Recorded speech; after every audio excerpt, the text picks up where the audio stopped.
Assalamualaikum warahmatullahi wabarakatuh. Bismillah, alhamdulillah, salatan wassalaman ala rasulillah, wala hawla wala quwata illa billah. Ma ba'du.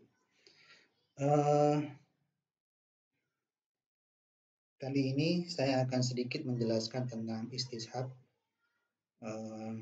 juga sebagai pengantar buat diskusi kalian.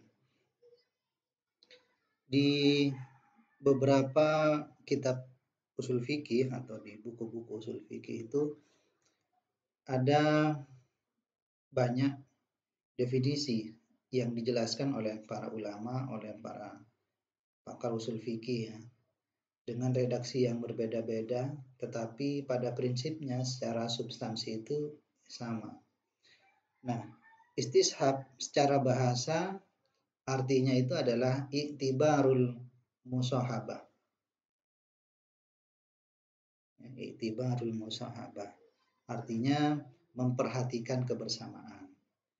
Nah, sedangkan istishab secara istilah ya, yaitu memutuskan hukum atas sesuatu berdasarkan keadaan yang sebelumnya sampai ada dalil yang mengubah keadaan itu.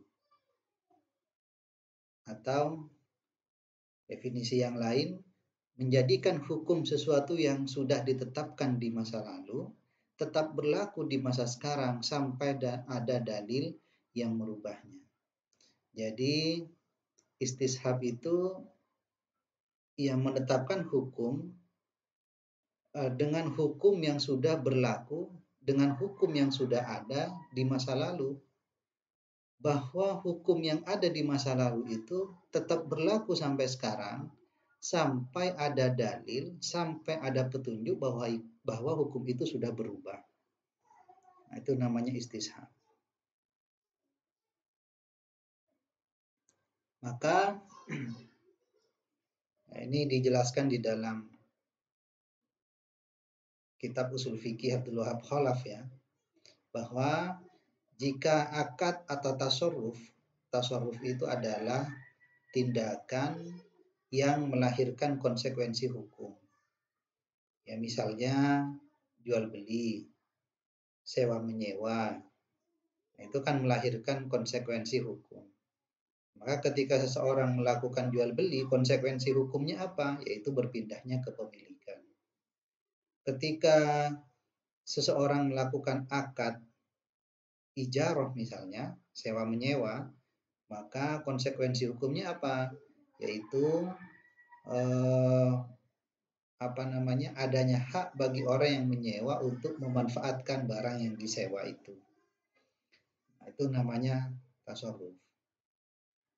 Jika ada suatu akad atau tasarruf yang hukumnya tidak dijelaskan oleh nas, baik di dalam Al-Quran maupun As-Sunnah atau dalil-dalil syar'i lainnya, maka akad atau tasarruf itu dihukumi mubah atau boleh.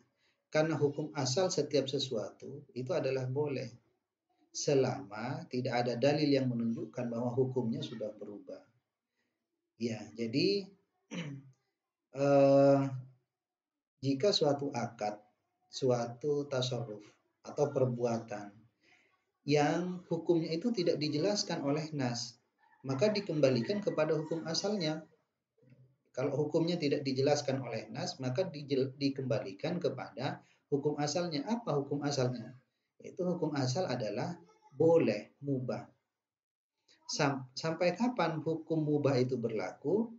Sampai nanti ada dalil yang menunjukkan bahwa hukum itu sudah berubah.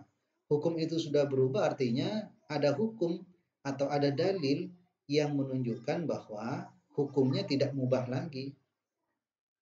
Ya bisa haram, bisa makruh dan sebagainya.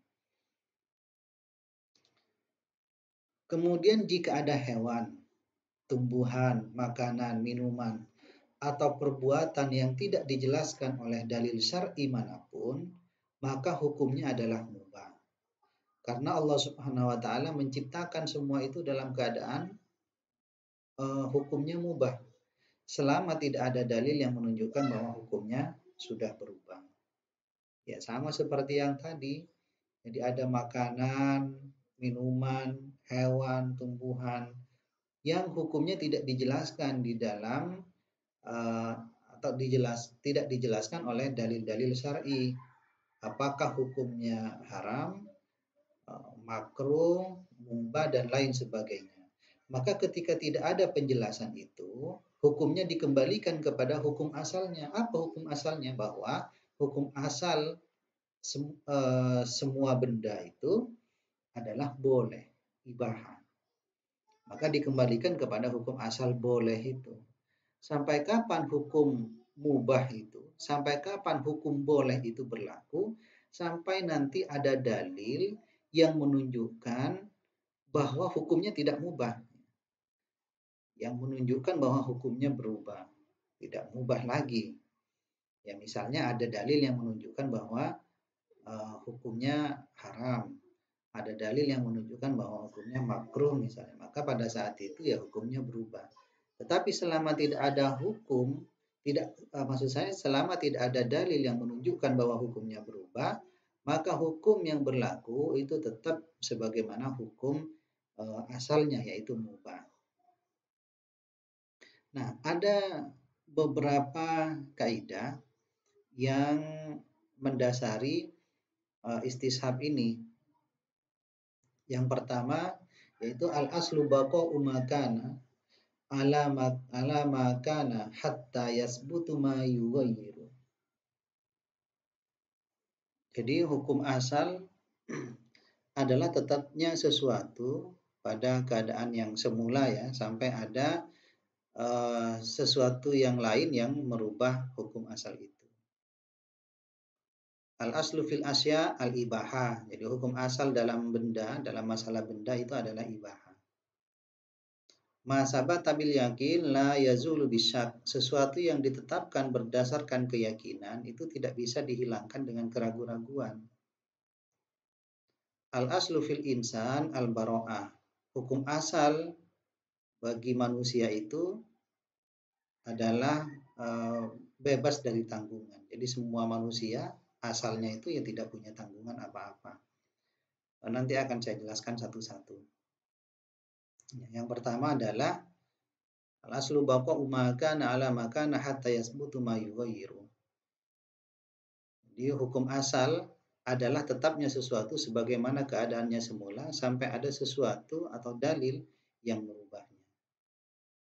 Misalnya, si A memiliki sebuah rumah. Kemudian ada si B yang tiba-tiba mengklaim bahwa rumah itu sudah menjadi miliknya. Jadi sebelumnya rumah itu adalah milik si A. Lalu tiba-tiba si B datang bahwa rumah itu sekarang sudah menjadi miliknya. Maka berdasarkan istishab, rumah itu ya tetap milik si A. Kenapa? Ya karena itu tadi bahwa hukum asal itu tetap sebagaimana keadaan semula. Semula rumah itu adalah milik si A, maka sampai sekarang pun rumah itu tetap milik si A. Sampai kapan? Nah, sampai si B bisa menunjukkan bukti bahwa rumah itu sudah menjadi miliknya. Misalnya si B kemudian menunjukkan kwitansi pembelian misalnya, atau menunjukkan apa kontrak jual beli di antara mereka misalnya. Itu sudah menjadi dalil atau bukti bahwa hukum eh, hukum yang menyatakan bahwa rumah itu milik si A itu sudah berubah, sekarang sudah menjadi milik si B. Tetapi eh, jika si B ini tidak bisa menunjukkan bukti, maka klaim si B bahwa rumah itu adalah miliknya itu tidak bisa diterima. Artinya rumah itu tetap menjadi milik si A. Kenapa? Ya karena itu adalah hukum asalnya, bahwa asalnya rumah itu memang milik si A. Kemudian al-aslu fil asya al-ibahah. Bahwa hukum asal dalam masalah benda adalah ibahah atau boleh. Jadi benda apapun yang ada di dunia ini yaitu hukumnya mubah, boleh. Selama tidak ada dalil yang menunjukkan selain dari hukum boleh itu. Misalnya, makanan, minuman, hewan, tumbuhan, dan lain-lain yang hukumnya tidak dijelaskan oleh dalil syar'i, maka hukumnya adalah mubah atau boleh.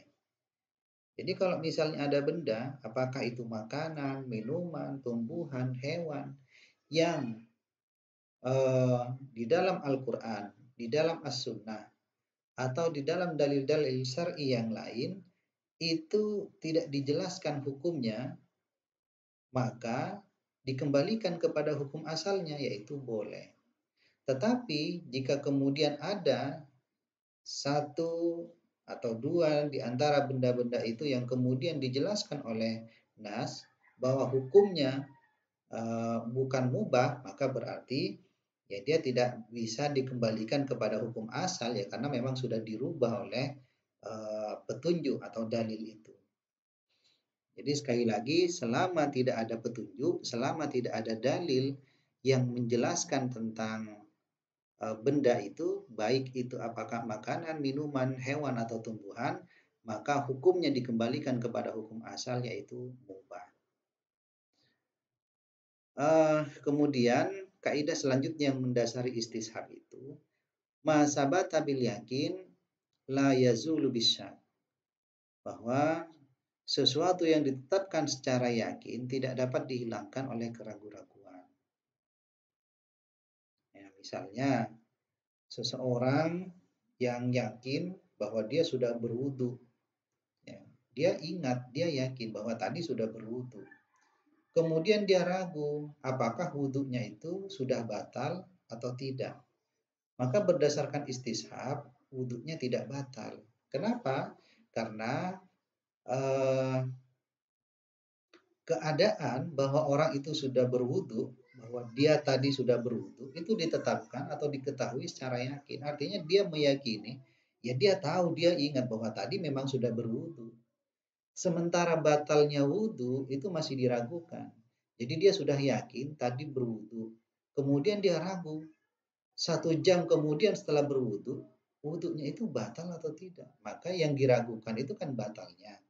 Maka dalam kasus ini sesuatu yang ditetapkan secara yakin itu tidak bisa dihilangkan dengan keraguan-raguan. Artinya wudhu yang sudah dilakukan wudhu yang diyakini sudah dilakukan itu tidak bisa batal karena keraguan-raguan yang tadi.